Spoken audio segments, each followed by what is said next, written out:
Welcome to Sports Live presented by White Plus Pro Sensitive Toothpaste. আপনাদের সঙ্গে আছে আমি সঞ্জনা আইভি।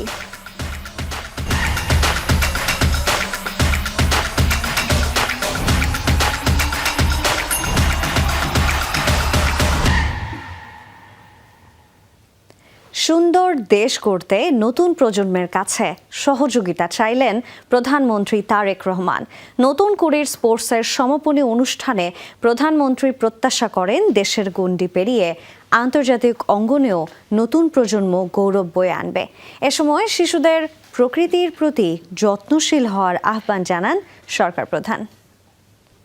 এই যাত্রা শুরু হবে এবং দেশ জুড়ে খেলার প্রতিভার বিকাশ ও খেলাধুলাকে অর্থনীতির একটি গুরুত্বপূর্ণ খাত হিসেবে গড়ে তুলতে নতুন কুড়িতে স্পোর্টস চালু করে বিএনপি সরকার। চলতি বছরের 2 মে সিলেট থেকে শুরু হওয়া এই কর্মসূচির সমাপনী হয় সোমবার রাজধানীর আর্মি স্টেডিয়ামে। দেখে নিচ্ছেন রাজশাহী বিভাগ। সমাপনী দিনে ফুটবলে ময়মনসিংহকে 1 গোলে হারিয়ে চ্যাম্পিয়ন হয় সিলেট জেলা। মেয়েদের ফুটবলে রাজশাহীকে হারায় রংপুর। এছাড়া বালক ও বালিকাদের 100 মিটার স্প্রিন্টের 2টি ফাইনালও অনুষ্ঠিত হয়। স্টেডিয়ামে বসে খেলা উপভোগ করেন প্রধানমন্ত্রী তারেক রহমান। পরে বিভিন্ন ক্যাটাগরির বিজয়ীদের মাঝে পুরস্কার তুলে দেন তিনি। তিশা আক্তার, অঞ্চল সিলেট। নতুন প্রজন্মকে পড়াশোনার পাশাপাশি খেলাধুলা ও সংস্কৃতিতে মনোযোগী হওয়ার আহ্বান জানিয়ে প্রধানমন্ত্রী বলেন, সরকার যার যার পছন্দসই পেশার উন্নয়নে সহযোগিতা করবে। তোমরা যে পড়ালেখা করতে চাইবে সরকার থেকে আমরা তার ব্যবস্থা করব যাতে সে ভালো করে পড়ালেখা করতে পারে। তোমরা যে গান গাইতে চাইবে, যে ছবি আঁকতে চাইবে, যে খেলাধুলা করতে চাইবে, আমরা সব রকম তোমাদেরকে সহযোগিতা করার সর্বোচ্চ চেষ্টা করবে সরকার। কিন্তু তোমাদেরকে সঠিকভাবে তোমাদেরকে গড়ে তুলতে হবে। বাংলাদেশকে গড়ে তোলার জন্য আগামী প্রজন্মকে প্রস্তুত হওয়ার আহ্বান জানান সরকার প্রধান। তোমাদের দিকে বাংলাদেশের ভবিষ্যৎ তাকিয়ে আছে, বাংলাদেশ তোমাদের দিকে তাকিয়ে আছে। তোমরা যদি নিজেদেরকে গড়ে তুলতে পারো, আমরা একটা সুন্দর বাংলাদেশ গড়ে তুলতে পারবো। এই কাজ আমরা হয়তো শুরু করেছি, আমরা মাত্র শুরু করতে পারবো, কিন্তু বাংলাদেশ গড়ার কাজ তোমাদেরকে এগিয়ে নিয়ে যেতে হবে। উপস্থিত শিশু কিশোরদের কাছ থেকে স্কুল, বাড়ির আঙ্গিনা পরিষ্কার রাখার পাশাপাশি প্রকৃতির প্রতি যত্নশীল হওয়ার প্রতিশ্রুতি নেন তারেক রহমান। যেখানে তুমি সুবিধা মনে করো সেইখানে একটি করে প্রতি বছর গাছ লাগাতে হবে। এর আগে স্টেডিয়ামে এসে গ্যালারির কাছে ছুটে যান প্রধানমন্ত্রী তারেক রহমান। তাকে কাছে পেয়ে উল্লাসে ফেটে পড়ে স্কুল শিক্ষার্থীরা। পুরো গ্যালারি ঘুরে দেখেন প্রধানমন্ত্রী, হাসি মুখে কথা বলেন শিক্ষার্থীদের সাথে। অনুভবে নিতে চান আমরা নতুন আমরা করি। 1976 সালে তৎকালীন রাষ্ট্রপতি জিয়াউর রহমান দেশের শিশু কিশোরদের প্রতিভা বিকাশে এই নতুন করে ইভেন্ট চালু করে। 2 দশক বন্ধ থাকার পর 2025 সালে আবারও চালু করা হয় নতুন করে। বর্তমান সরকার ক্ষমতায় আসার পর নতুন করে ইভেন্টের সঙ্গে যুক্ত করা হয় স্পোর্টস। এই উচ্ছ্বাস, এই আনন্দ বলে দিচ্ছে এই ইভেন্ট কতটা কার্যকর হয়েছে। আরিফিন শাকিল, যমুনা নিউজ, ঢাকা। এবারে ক্রিকেটের খবর। জিম্বাবুয়ে সিরিজে চোটে পড়ে অস্ট্রেলিয়া সিরিজ থেকে ছিটকে গেলেন নাহিদ রানা। প্রশ্ন উঠেছিল, রানাকে কি জিম্বাবুয়ে সিরিজে বিশ্রাম দেওয়া যেত না? তবে প্রধান নির্বাচক শোনালেন ভিন্ন গল্প। টেস্ট খেলার জন্য বিশ্রাম না, বরং কিছু ম্যাচ প্র্যাকটিস রানার থাকতেই হতো। শুধু তাই না, প্রধান নির্বাচক বলছেন অস্ট্রেলিয়ার মাটিতে তার না থাকা পুরো ওয়ার্ল্ড ক্রিকেটেরই লস। বাংলাদেশ যে টানা 4টা ওয়ানডে সিরিজ জিতে জিম্বাবুয়েতে গিয়েছিল, এর পেছনে সবচেয়ে বড় ভূমিকা রেখেছিলেন নাহিদ রানা। জিম্বাবুয়েতে গিয়েও প্রথম ওয়ানডেতে গড়েছিলেন বাংলাদেশের সেরা ওয়ানডে বোলিং ফিগারের রেকর্ডও। ওয়ানডের পর টি20 সিরিজও খেললেন রানা, সেখানেই ইনজুরিতে পড়লেন, যা তাকে ছিটকে দিল অস্ট্রেলিয়ার বিপক্ষে টেস্ট সিরিজ থেকেও। প্রশ্ন উঠতে শুরু করেছে, ঠিক কী কারণে রানাকে জিম্বাবুয়ে সিরিজে খেলানো হলো, বিশেষ করে টি20তে? তার চেয়ে বরং বিশ্রাম নিয়ে অস্ট্রেলিয়া সিরিজের প্রস্তুতি নেয়াই কি শ্রেয় হতো না? এটা আনফর্চুনেট। এটা আসলে আপনি না খেলতে পারতেন ডেফিনেটলি। একটা যে কোনো ম্যাচ খেলার আগে আপনাকে সার্টেন অ্যামাউন্ট অফ বল করে তারপর প্রিপেয়ার হয়ে যেতে হবে। সো বেশি বল করাও মানে রিস্কি, ওভারলোড চলে যায়। আপনি কম লোড থাকেন তাহলে কিন্তু আপনি সেটাও কিন্তু রেড জোনে চলে যান। সো এই চিন্তা ভাবনাতেই করা হচ্ছে। ডেফিনেট না খেললে কিছু হতো না, বাট তাকে কিছু একটা খেলতে হতো। আর আনফর্চুনেট যে এইখানে যে লেগে আছে, এই লাগাটা তো অস্ট্রেলিয়াও লাগতে পারতো। কারণ আপনি fact is, you all know, you've seen enough cricket and enough cricketers. আপনি একজন ফাস্ট বোলারের যতই চেষ্টা করেন ইনজুরি মুক্ত রাখার ফাস্ট বোলার, আপনি যদি ফাস্ট বোলার হিস্ট্রি দেখেন, ইজ ডিফিকাল্ট। টেস্ট ক্রিকেটে বাংলাদেশের সাম্প্রতিক অসাধারণ পারফরমেন্সের পেছনে সবচেয়ে বড় ভূমিকা রেখেছেন রানা। নিশ্চিতভাবেই তাই রানাকে মিস করবে বাংলাদেশ দল। প্রধান নির্বাচক বলছেন, অস্ট্রেলিয়ার মাটিতে রানার না থাকা শুধু রানা না, পুরো ওয়ার্ল্ড ক্রিকেটেরই loss. Probably Nahid Rana, Mitchell Starc যারা সবসময় হাই পেসে বল করে থাকেন, two extraordinary bowler, not only us, I think world ক্রিকেটে হি ইজ এক্সাইটেড বোলার। তাকে মিস করা ডেফিনেটলি যে আমাদের জন্য তো খুব ডেফিনেটলি অনেক ডিফিকাল্ট। আমার মনে হয় ওয়ার্ল্ড ক্রিকেটের জন্য এটা সবাই আসলে আশা করে নাহিদ রানা বোলিং করে দেখা, বাট এটা আমাদের মানতে হবে নাহিদ রানা সব ম্যাচ খেলতে পারবে না। তবে রানা না থাকলেও তাসকিন হাসান খালেদদের ওপর ভরসা রাখার কথা বলছেন প্রধান নির্বাচক। আফনান পিয়াল, যমুনা স্পোর্টস, ঢাকা। অস্ট্রেলিয়ায় যে ধরনের গতি বাউন্স থাকে সেরকম বাউন্স সামলানোর অভিজ্ঞতা ও সামর্থ্য থাকার অস্ট্রেলিয়ার বিপক্ষে ঐতিহাসিক টেস্ট সিরিজে সৌম্য সরকারকে দলে নেওয়া হয়েছে বলে জানিয়েছেন প্রধান নির্বাচক হাবিবুল বাশার সুমন। আগের সিরিজে লিটনের ইনজুরিতে অঙ্কন সুযোগ পেলেও এবার পেলেন জাকির আলী অনেক। মূলত জাকিরের পারফরমেন্সই তাকে আবারও দলে ফিরিয়েছে বলে মনে করছেন প্রধান নির্বাচক।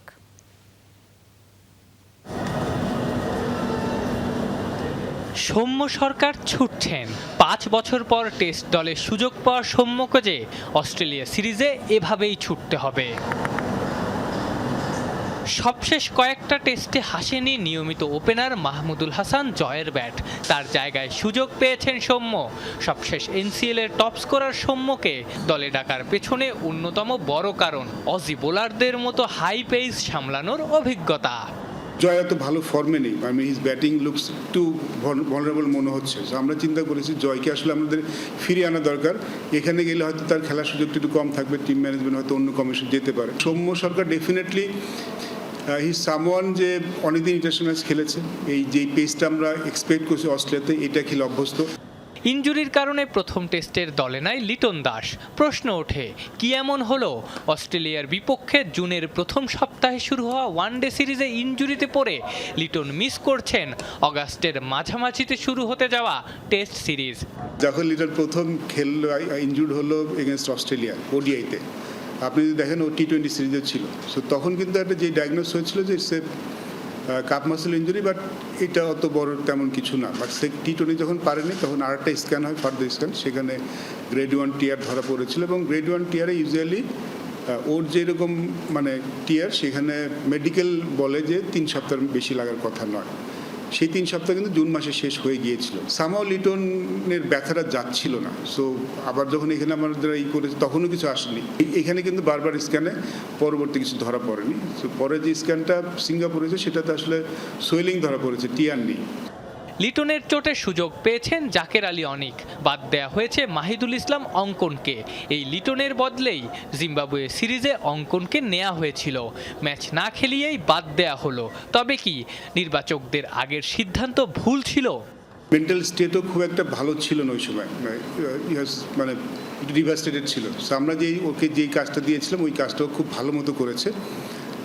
ও যেই সুযোগগুলি পেয়েছিল সেই সুযোগগুলি প্রিমিয়ার লিগ বলেন, আমাদের হাই পারফরমেন্স খেলাগুলি বলেন, এই খেলাগুলিতে ভালো করে he prove that he is ready. Ankan, হ্যাঁ অঙ্কন আমাদের ব্যাকআপ কিপার হিসেবে গিয়েছিলেন, বাট জাকের সবসময় আগেই আসবে।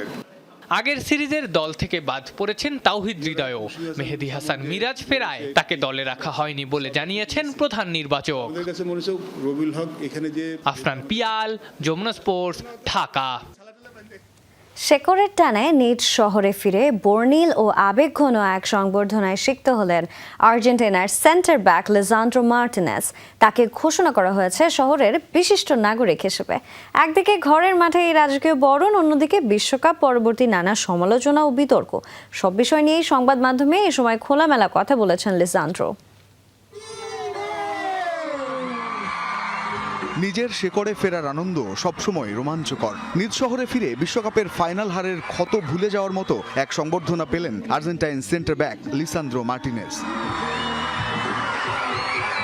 জন্মশহর গুয়ালেগুয়েতে ফিরে নিজের মানুষের ভালোবাসায় আপ্লুত লিসান্দ্রো। বিশাল জনসমুদ্রের সামনে ভালোবাসায় সিক্ত হয়ে আবেগপ্রবণ হয়ে পড়েন এই ম্যানচেস্টার ইউনাইটেড তারকা। নিজের শেকড়ে ফিরে আসা এবং শৈশব যাদের সাথে কাটিয়েছি সেই মানুষদের সাথে আনন্দ ভাগ করে নেওয়াটাই সবচেয়ে বড় পাওয়া। আমার কাছে এটি অত্যন্ত তৃপ্তিদায়ক এবং একটি দারুণ সুন্দর মুহূর্ত। ঘরের মাঠে উষ্ণ অভ্যর্থনা পেলেও অনলাইনে চলা তথাকথিত আর্জেন্টিনা বিরোধী প্রচারণা এবং দলের খেলা নিয়ে করা কঠোর মন্তব্যগুলো বেশ নাড়া দিয়েছে লিসান্দ্রোকে। বিশেষ করে স্পেনের কাছে ফাইনাল হারের পর ট্রফি বিতরণী অনুষ্ঠানে দলের কিছু আচরণ নিয়ে তৈরি হওয়া বিতর্ক নিয়েও ক্ষোভ প্রকাশ করেন তিনি। আমার মিশ্র অনুভূতি কাজ করছে। আমি কিছুটা বিরক্ত, কারণ স্পষ্টতই এই ধরনের ঘৃণা ছড়ানোর কোনো কারণ ছিল না। আমরা সবসময় আমাদের প্রতিপক্ষের প্রতি অত্যন্ত শ্রদ্ধাশীল ছিলাম। কথাও বলা হয়েছিল যে ফাইনালের পর আমরা স্পেনকে স্বীকৃতি দিইনি, অথচ আমরা সব খেলোয়াড়, সব কোচিং স্টাফকে অভিনন্দন জানিয়েছি। আমরা সেখানে ছিলাম।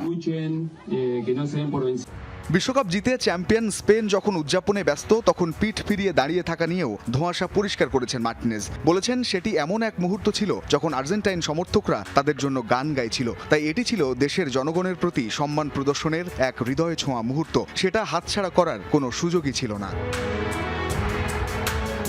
রঞ্জন শান্ত, যমুনা স্পোর্টস। 2026 বিশ্বকাপ নিয়ে অভিযোগকারী আর সমালোচকদের পাল্টা জবাব দিলেন ফিফা সভাপতি জিয়ানি ইনফান্তিনো। বিতর্কিত ঘটনাগুলোকে বড় বড় লিগে স্বাভাবিক হিসেবেই দেখছেন তিনি। যারা ঘৃণা ছড়িয়েছেন তাদের সামনে চমৎকার একটি টুর্নামেন্ট উপহার দিতে পেরে গর্বিত। ইনস্টাগ্রাম পোস্টে এমনটাই লিখেছেন ফিফা সভাপতি। যুক্তরাষ্ট্র, কানাডা ও মেক্সিকোয় অনুষ্ঠিত ইতিহাসের সবচেয়ে বড় 2026 ফুটবল বিশ্বকাপ পর্দা ওঠার পর থেকেই নানা বিতর্কে ঘেরা। রেফারির পক্ষপাতিত্ব থেকে শুরু করে বড় দলকে সুবিধা দেয়া, নতুন সংযোজন, হাইড্রেশন ব্রেক কিংবা রাজনৈতিক হস্তক্ষেপ নিয়ে নানান অভিযোগে সমালোচিত হয় ফিফা। তবে এবার মুখ খুলেছেন সংস্থাটির সভাপতি জিয়ানি ইনফান্তিনো। নিজের ব্যক্তিগত ও ফিফার ইনস্টাগ্রাম অ্যাকাউন্টে এক বিবৃতিতে তিনি সাংবাদিক ও সমালোচকদের উদ্দেশ্য করে বলেছেন নানান কথা। যারা কেবলই কলম, কাগজ বা পর্দার আড়ালে বসে মিথ্যা গুজব ও ঘৃণা ছড়াচ্ছে, তাদের বিপরীতে ফিফা বিশ্ববাসীর সামনে উপহার দিয়েছে পৃথিবীর সেরা শো। এমনটাই দাবি ফিফা সভাপতির। বিতর্কিত রেফারিদের সিদ্ধান্ত বা অদ্ভুত শাস্তিমূলক ব্যবস্থা, যেমন ধরুন সম্ভাব্য ভুল, লাল বা হলুদ কার্ড অথবা নির্দিষ্ট কিছু পরিস্থিতিতে খেলোয়াড়দের নিষেধাজ্ঞা প্রত্যাহার না করার সিদ্ধান্ত, বিশ্বের কিছু বড় বড় লিগে খুবই স্বাভাবিক। তবে কৌতূহলের বিষয় হলো, যে দেশগুলোতে এই চর্চাগুলো নিয়মিত করা হয় তারাই আবার এর সমালোচনা করছে। 48টি দল নিয়ে প্রায় 5 সপ্তাহ ধরে চলা এই বিশাল আয়োজনে গর্বিত বলছেন জিয়ানি ইনফান্তিনো। যারা আমাদের প্রতি ঘৃণা ছড়াতে সময় ও শক্তি অপব্যয় করছেন, দয়া করে একটু সময় নিয়ে একটু ভাবুন। আশা করি আপনারা শান্তি খুঁজে পাবেন। সবচেয়ে চমৎকার ফিফা বিশ্বকাপ উপহার দেওয়ার মাধ্যমে আমরা তা ছড়িয়ে দিচ্ছি। ফিফা সভাপতি হিসেবে এই শোতে সামান্য হলেও অবদান রাখতে পেরে আমি অত্যন্ত গর্বিত। এটি একটি দারুণ অনুভূতি। সবার জন্য অনেক ভালোবাসা। এবারের বিশ্বকাপে নিয়মের বাইরে গিয়ে যুক্তরাষ্ট্রের ফুটবলার বালোগানের লাল কার্ড উঠিয়ে নেওয়া, ইরানকে বাকি দলগুলোর মতো সুবিধায় পিছিয়ে রাখা, ভিসা জটিলতা, রেফারি বিতর্ক সহ নানান অভিযোগে বিতর্কে ঘেরা ছিল ফিফা। জিয়ানি ইনফান্তিনোকে জড়িয়েও অনেকেই সরাসরি নানান অভিযোগও তুলেছেন। হাসান আল মারুফ, যমুনা স্পোর্টস। যার একজন আর্জেন্টাইন বন্ধু আছে, তার কাছে যেন এক অমূল্য সম্পদ আছে। খোলা চিঠিতে ঠিক এভাবে আর্জেন্টিনার প্রতি ভালোবাসার বহিঃপ্রকাশ করেছেন লিওনেল স্কালোনি। চিঠির শুরুতেই ক্ষমা চাওয়ার পাশাপাশি ছিল আনন্দ, বেদনা সহ নানা অভিজ্ঞতার মিশেল। ট্রফির চেয়েও বড় যে এই ভালোবাসার বন্ধন, সেটাই বুঝিয়েছেন আর্জেন্টাইন এই মাস্টারমাইন্ড। স্পেনের কাছে ফাইনালের হৃদয় ভঙ্গের 1 সপ্তাহ পর দেশবাসীকে এক আবেগঘন খোলা চিঠিতে ভাসালেন লিওনেল স্কালোনি। শেষ পর্যন্ত ছোঁয়া হয়নি 2026 বিশ্বকাপের সোনালী ট্রফি। সেই কষ্ট পোড়াচ্ছে আর্জেন্টাইন মাস্টারমাইন্ড লিওনেল স্কালোনিকে। তাই তো স্পেনের কাছে ফাইনালে হৃদয় ভঙ্গ হওয়ার ঠিক 1 সপ্তাহ পর গোটা আর্জেন্টিনাকে এক আবেগঘন খোলা চিঠিতে ভাসালেন আলবিসেলেস্তাদের কোচ। সামাজিক যোগাযোগ মাধ্যমে খুব একটা সরব থাকতে দেখা যায় না স্কালোনিকে। তবে এই কঠিন সময়ে এই মাধ্যমকেই তিনি বেছে নিলেন তার অনুভূতির কথাগুলো জানানোর পথ হিসেবে, যে চিঠিতে ছিল সুখ দুঃখ সহ নানা অভিজ্ঞতার মিশেল। গত এক সপ্তাহ ছিল নানা অনুভূতির মিশেল। দুঃখের সঙ্গে আনন্দ, কান্নার সঙ্গে হাসি, আর স্নায়ুচাপের সঙ্গে শান্তি, সবকিছু একসঙ্গে জড়িয়েছিল। টুর্নামেন্টের শুরু থেকে দুর্দান্ত প্রত্যাবর্তনের গল্প লিখেছে আর্জেন্টিনা, কিন্তু ফাইনালে দেখেছে মুদ্রার উল্টোপিঠ। তাই তো চিঠিতে দেশবাসীর কাছে ক্ষমা চেয়েছেন এই আর্জেন্টাইন মাস্টার মাইন্ড। সবার আগে শুধু এইটুকুই বলতে চাই, আমি দুঃখিত আরেকটি ট্রফি এনে আপনাদের আনন্দ দিতে পারলাম না। যদি সেটা পারতাম, হয়তো অন্তত কয়েকদিনের জন্য হলেও জীবনের সব কষ্ট ভুলে থাকতে পারতেন।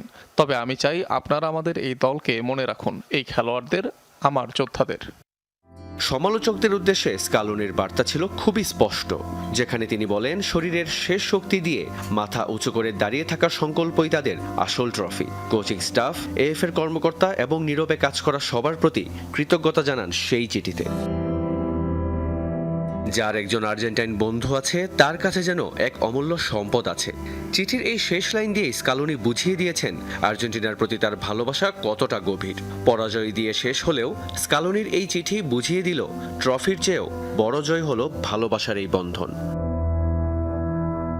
রিয়ান রাফতি, যমুনা স্পোর্টস। বিশ্বকাপ শেষের এক সপ্তাহ পর অবসর নিলেন আর্জেন্টিনা স্পেন ফাইনালের referee Slavko Vincic. Slovenian football federation আনুষ্ঠানিকভাবে এই ঘোষণা দিয়েছে। আর্জেন্টাইনদের কাছে তিনি অপয়া রেফারি হিসেবে পরিচিত। গত 2 বিশ্বকাপে আর্জেন্টিনার 2টি হারেই দায়িত্বে ছিলেন ভিনচিচ।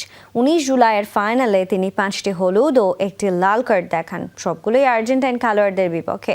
46 বছর বয়সে এই স্লোভেনিয়ান রেফারি 2010 সাল থেকে ফিফার স্বীকৃত আন্তর্জাতিক রেফারি হিসেবে কাজ করছেন। তার ক্যারিয়ারে আছে 2022 উয়েফা ইউরোপা লিগ ও 2024 চ্যাম্পিয়ন্স লিগের ফাইনাল পরিচালনার অভিজ্ঞতাও। এবারের বিশ্বকাপে ফাইনাল সহ মোট 4 ম্যাচ পরিচালনা করেন তিনি। পুরো টুর্নামেন্টে তিনি 12টি হলুদ ও 2টি লাল কার্ড দেখিয়েছেন। রিয়াল মাদ্রিদের কাছে ইয়ান দিওমেন্দেকে হারানোর পর এবার বার্সেলোনার ফরওয়ার্ড ফেরান তোরেসকে দলে ফেরাতে জোর চেষ্টা চালাচ্ছে পিএসজি। ফেরানের সম্মতি পেলেই বার্সেলোনার সঙ্গে আনুষ্ঠানিক আলোচনা শুরু করবে তারা। স্প্যানিশ এই বিশ্বকাপ জয়ী ফরওয়ার্ডকে দলের আক্রমণ ভাগের গুরুত্বপূর্ণ অংশ হিসেবে দেখতে চান কোচ লুইস এনরিকে। 4 বছরের চুক্তির পাশাপাশি বার্সেলোনা থেকে বেশি বেতনের প্রস্তাব দিতেও প্রস্তুত পিএসজি। যদিও কাতালান ক্লাবটি ফেরানকে রাখতে চায়, তবে নতুন চুক্তি নিয়ে আলোচনা হওয়ার কথা সেপ্টেম্বরে। শেষ সিদ্ধান্ত নির্ভর করছে ফেরান তোরেসের উপরে। আইসিসি টি20 র্যাঙ্কিংয়ে আবারও শীর্ষস্থান দখল করেছে ভারত। জিম্বাবুয়েকে টানা 3 ম্যাচ হারিয়ে হোয়াইট ওয়াশ করে সিরিজ জয় করায় এই পরিবর্তন হয়েছে টিম ইন্ডিয়ার। এই সাফল্যের পর সবশেষ র্যাঙ্কিংয়ে ইংল্যান্ডকে টপকে 1 নম্বরে উঠে এসেছে ভারত। 2 দলেরই রেটিং 268 হলেও টাই ব্রেকিং নিয়মে এগিয়ে রয়েছে টিম ব্লু। তালিকায় 3য় স্থানে আছে অস্ট্রেলিয়া, এরপর নিউজিল্যান্ড ও দক্ষিণ আফ্রিকা। এদিকে 224 রেটিং নিয়ে 8ম স্থানে বাংলাদেশ। বিশ্বকাপ জয়ের পর আয়ারল্যান্ড ও ইংল্যান্ডের বিপক্ষে সিরিজ হারলেও জিম্বাবুয়ের সফরে দারুণভাবে ঘুরে দাঁড়িয়েছে ভারত।